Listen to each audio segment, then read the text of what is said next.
Greetings, fellow musicologists. Alex Tamulus here. Welcome to the channel. The year of 2021 was tough in many aspects, but in regards to new music, we were granted with thousands of new songs. And in my case, as the year comes to a close, I'd like to share with you my top 10 best metal songs, but seen from the perspective of lyrics, especially on how they've impacted my life in 2021. Coming in at number 10, we have a Danish band, IOTUNN, and they've released a full-length album in February. The track that I'd like to delve into is called The Tower of Cosmic Nihility. It's a track with elements of prog metal, but also melodic death metal. The lyrics are very powerful and they touch existentialist issues. Obviously, I won't be able to analyze each and every stanza since I don't want the video to be 2 hours long. So let me share the lines that impacted me the most. Shapes distort, patterns dissolve. I believe in solace. I accept meaninglessness. I embrace the emptiness. The tower of cosmic nihility, lost in its light, an escape from my need to believe. I stare into the cold void, the silvery light, through infinite, bewildering, starry mists and blackness that lifts the burden of will off our hands. The universe that surrounds us is vast, and we are very small. So when we reflect on the vastness of the universe, on our cosmic location, and the inevitable future demise of humanity, our lives can be seen as utterly insignificant. As we complacently go about our little earthly affairs here, we barely notice the starry skies or remember the cold, dark void between galaxies. So this may show us that nothing has objective value, but that doesn't mean it doesn't have true value that's created by the power of our minds. So just like the lyrics, I accept nothingness, I embrace emptiness, but I also embrace the silvery light and the feeble grasp of hope. So those were really beautiful lyrics, and you're going to notice that many of the lyrics that I've picked, somehow they delve into existential topics, because I really like to explore that type of theme. Next up, number 9, SOEN, a Swedish progressive metal supergroup consisting of various extreme metal musicians. This year they've released an album called Imperial back in January, and a song that called my attention was Monarch. It's the third song on the album. I love the motif of a king, of a leader, this idea of a messiah figure, a savior. It's weird that mankind revolves around an idea that one brain, one person can save us all. But we can picture the king metaphor as our mind can also be seen as the king of actions, how we go by in the world. But either way, this song reflects a monarch being the god of harm, someone whose greed dominated their thoughts and actions, someone who lost his humanity and empathy, so pretty much being blind to other causes and becoming a dictator who wants people to accept a single point of view. Obedience, nothing else. Otherwise, you're just gone. You're going to the pyre. And the lyrics, they also reflect on the inspiration that these leaders have on the youth. They're misled by these ideals, and they're nothing but ghosts. But the leader knows that he's not right. Let's look at the lyrics. Sometimes when you're alone, you despise who you became, and I see the next in line, just hoping to become the same. Who are the ones we are sending to die? They are ghosts of our time. So the lyrics, they highlight how young people are when they're sent to their doom. And this makes you appreciate even more what you have, which is health and life, and not really abide by a leader that will push you to the abyss. Next up is number 8. We have Cynic with the song Architects of Consciousness from their new album, Ascension Codes. The band's been struck with death of loved ones and grief. And this has been a powerful drive towards artistic output. But these lyrics, they reflect a positivity and a beautiful metaphoric outlook on the power of atoms. How these tiny little things there, they can coalesce and they can give birth to conscious beings like us. They work like waves. You feel the ebb and flow through the rhythm and the cadence. Inner to outer, upward to downward, the architects of consciousness, a hymn of birth where we exist, the ebbing tide, the moon eclipsed, a floating lotus edifice, awake inside the dream. And this part here is my favorite. It links atoms that are forged in the nuclei of stars to human consciousness. Star seeds gather, compute, settle the mind, enter the heart, unveil ascension codes. Wow, this is super powerful. Atoms as a precondition to knowledge itself. All right, so next up is number 7. It's the almighty Trivium with Feast of Fire, which was released back in August. And it was the second single from their new, I think it's their 10th studio album. It's called In the Court of the Dragon. And it came out in October, like I said, and received critical acclaim. Trivium is an American prog metal band from Orlando. They formed in 1999. It offers a classic mix of melodic thrash, metalcore, and tech death. They're really ambitious, they're diverse, they're wonderfully produced, and some flawlessly composed tunes. Okay, so here are the parts that I highlighted from Feast of Fire. Sunlight falters as we wait, the world goes up in flames. I know we'll be the ones to fill up all these graves. Compulsiveness for self-destruction, impulse led by entropy. So in this case, they touch on themes of mortality, the destructive trend of humanity. It makes me wonder and ponder, can we really save ourselves from self-destruction? What makes people do things that they know that are bad for them? My sense is that the problem is not really rooted in religious impulse, and it's not rooted in scientific matters either. The issue is to embrace that neither can fully address the questions that trouble our minds. So the crux of self-destruction is a combination of two particular qualities. We're very good at designing and building tools. And the downside is that we quickly became dependent on these things.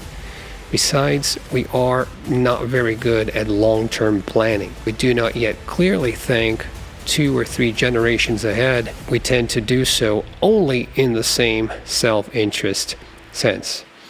So the Feast of Fire is here to stay. Let's continue to delve into the theme of self-destruction. Next up is number 6. Mastodon with Savage Lands, a song from their epic new album Hushed and Grim, and I've recorded a bass cover already, and you can check it here. I also did a whole video on the meaning of pushing the tides, which you can also check here on the card.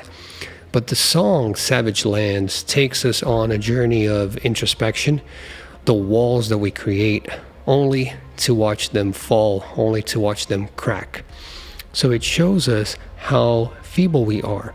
So it's linked to the existentialist themes of other previous songs that I've presented. Well, this part here is conspicuous. Let's check it out. All is indefinite, how quickly we evaporate to memories and only dreams as the seismic shifts, veering into unknown space, where monuments will bear your name.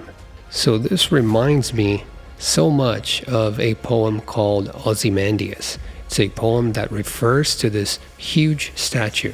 It's the statue of a leader, a monument that was this homage to a great leader of the past. But now it's gone and forgotten. No king can overcome time. And many lyrics that I've picked reflect on this theme. But do you know why?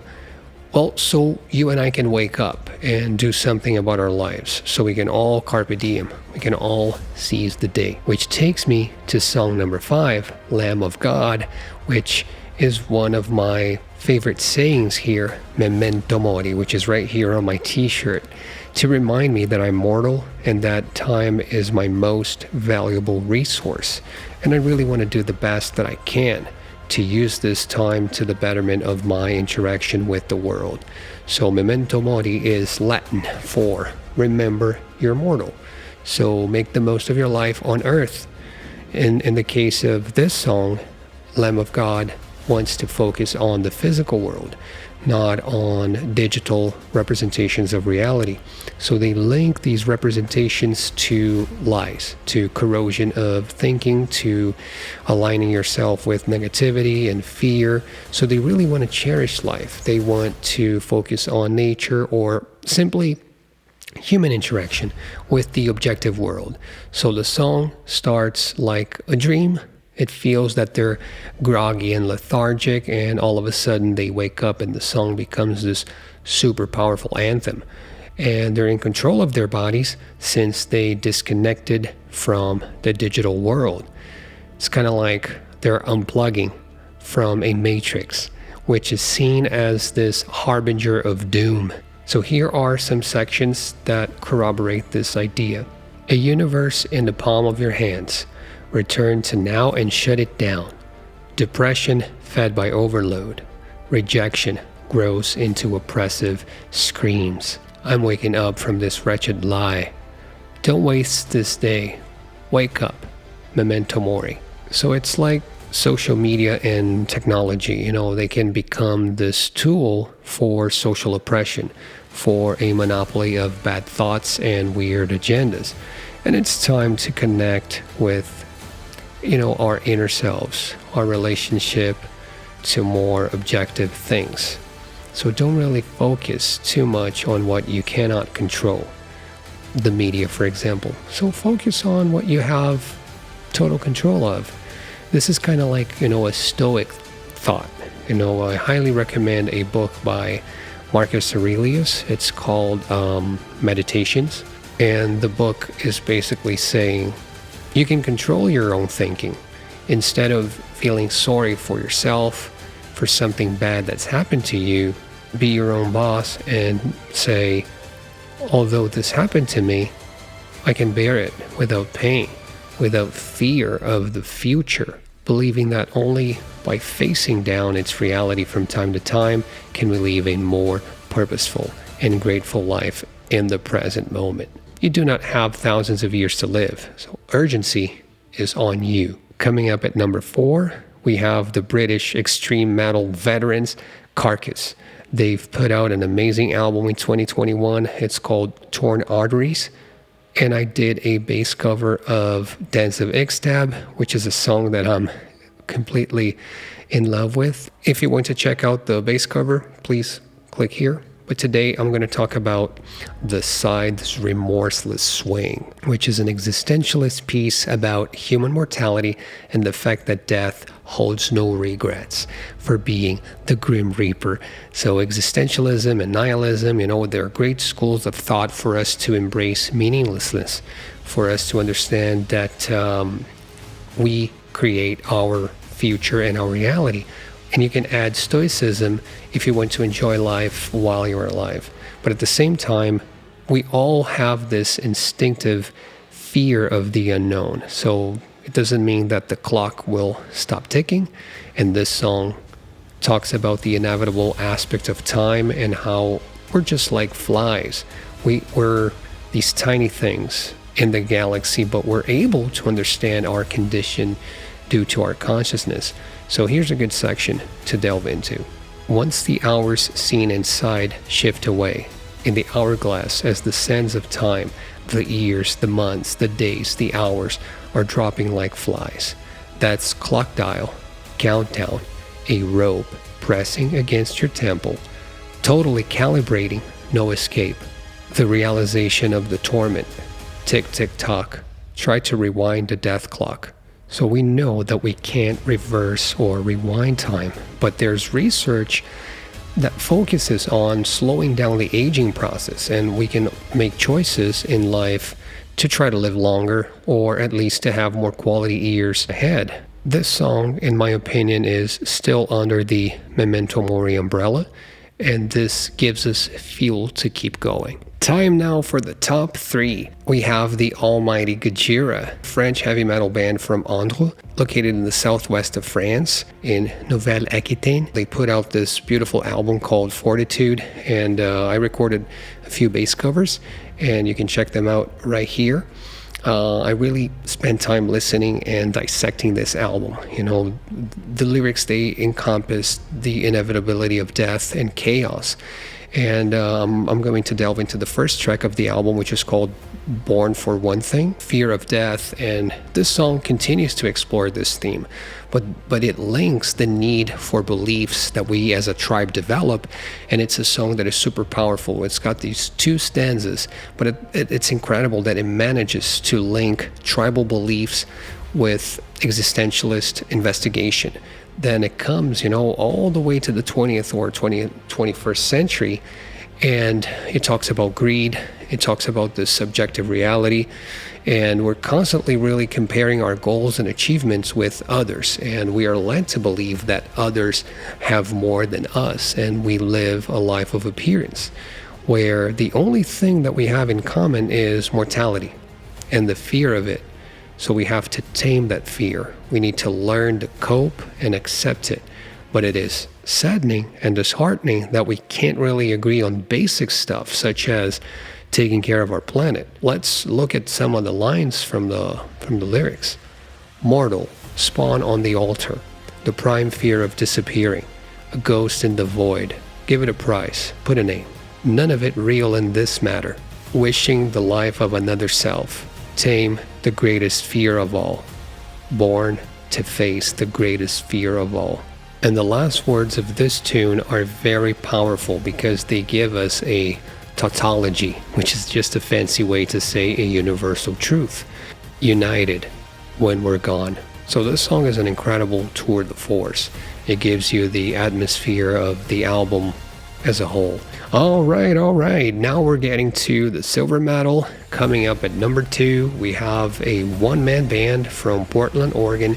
His name is Jacob Bucharski, and he's behind the project Mare Cognitum. Atmospheric black metal album called Solar Paroxysm, and the first song on the album is called Antaresian. And from my understanding, the song is about this civilization in the constellation of Scorpio. There's this huge red giant star, which is called Antares. This civilization is pressed for time. Death is imminent due to the star being a red giant, and it's now really engulfing the whole system. But the song's amazing. It begins narrating the events of the Big Bang, talks about the cosmic sea. It imagines that a civilization was able to transcribe the formation of constellations. So, it's like these guys have become a type 3 civilization. They're very advanced, and now it's time for them to veer into the unknown. They have amassed this huge body of knowledge, but they need to abandon the star. They understand the solar paroxysm. It's kind of like this attack, The star gives you life, but it brings you death. And there's no way for us not to compare the situation with what will happen here down the line, 6 billion years in the future, when the sun becomes a red giant, when it exhausts its hydrogen reserves. So the beauty of this line of the lyrics, they just lie on the powerful images that they're creating, how similar to our condition, and being brighter and more advanced will also bring the great responsibility of knowing that impending doom is ahead. Let's take a look. Let's be mesmerized. We have beheld the age when the cosmic sea was filled. We have transcribed the formation of constellations. Eyes coalesce into oneness. With each generation expanding, we have become the archetypes of existence. We have understood the purpose of ourselves. Visions blast with permanence, accursed everlasting sentience. The wisdom of eternity we carry into the furthest reaches of the cosmos, far away from our faded, dying suns. As one, we define the purpose of our own existence, immortal memories embraced by time. So the lyrics, the melodies, the arrangements, everything is super impactful here, and it made me research and read more and become a better version of myself. So thank you, Jacob, for putting out this artistic sonic experience and to help me spend time looking for more, desiring more. Okay, so here it is. The time has come for us to discuss the best metal lyrics of 2021, obviously according to my criteria, which were discussed in the beginning. But my number one pick is Cradle of Filth, Existential Terror. This song is just superb overall. It's the second song after a beautiful opening. It sounds like this horror movie score and sets the tone for us to be taken into this world inspired by the paintings of Hieronymus Bosch. The album is called Existence is Futile, and it came out in October. And I've spent many hours accompanied by these tunes. But Existential Terror is my favorite because it made me go back to Albert Camus. Again, I delved into his book, The Stranger, which is a classic novel, and I've also spent some time reading The Myth of Sisyphus. So Danny Filth helped me, be in touch with the philosophy of the absurd once again. So let's look at the lyrics. It starts with this beautiful Latin sentence, Puvis et umbra sumus. That beautiful phrase in Latin means we're dust and shadow, and it is sung with this heavy metal choir. It's this church chanting choir that's already an image that's mixed with, the heavy arrangements, the experience that will immerse us in this hellish world. The Roman poet Horace, he wrote the Odes. It's a collection of lyric poems that also inquire and investigate the theme of death. So, like everything else in the world, we shall perish, nothing lasts forever. Life is just a fleeting shadow, and it will pass. So the song begins with the word meaninglessness. And Danny asks, is this all there is? Is this a flicker of life in a black forever? So he talks about the vastness of space, the voids between stars. He mentions the Orion constellation, which is a cradle of stars. It contains stellar nurseries, so it's seen as a prospect. And it's beautiful that he mentions Orion. Same with, Cliff Burton. Same with Metallica, the one of the greatest instrumental tunes by Metallica. And, a stellar nursery will give us a chance to have a universe that's new, because the old universe is implacable. It's relentless. It's giving us destruction, basically, within the timeline, right? And we see the horsemen as a metaphor for leaders who become pallbearers, who dream of being these purebred horses, but they're just powerful and full of shite because they're just beasts. They're destroying, nature. And he mentions, for example, coral reefs and everything. Let's have a look. So, frightening new constellations press their scowls on Orion's lip. Our Earth is strangled from within and soon without. Existential terror. 4 horsemen are pallbearers, writing nightmares of purebred belief in the coming apocalypse. So the second part delves into this, the role of religion throughout the centuries and how religious leaders placed fear of sin as a form of control. So people on their knees believing in prophecies or aided by these believed ideals and ideologies to destruct others. So, things are accelerating. We're going to our demise. So it's this road to perdition. Instead of working together for the betterment of civilization, we stuck with these images, with these imaginary realities that are perverse, and they bring us pestilence, they bring us greed, destruction, and the conclusion is that it is inevitable. We are stardust, and we will become dust again. Our atoms are going to be given back to the universe to be recombined, to be used again, since energy is not destroyed, it's not created. So we either die by annihilation, or we face the existential threat that death is upon us, since mortality is a fact.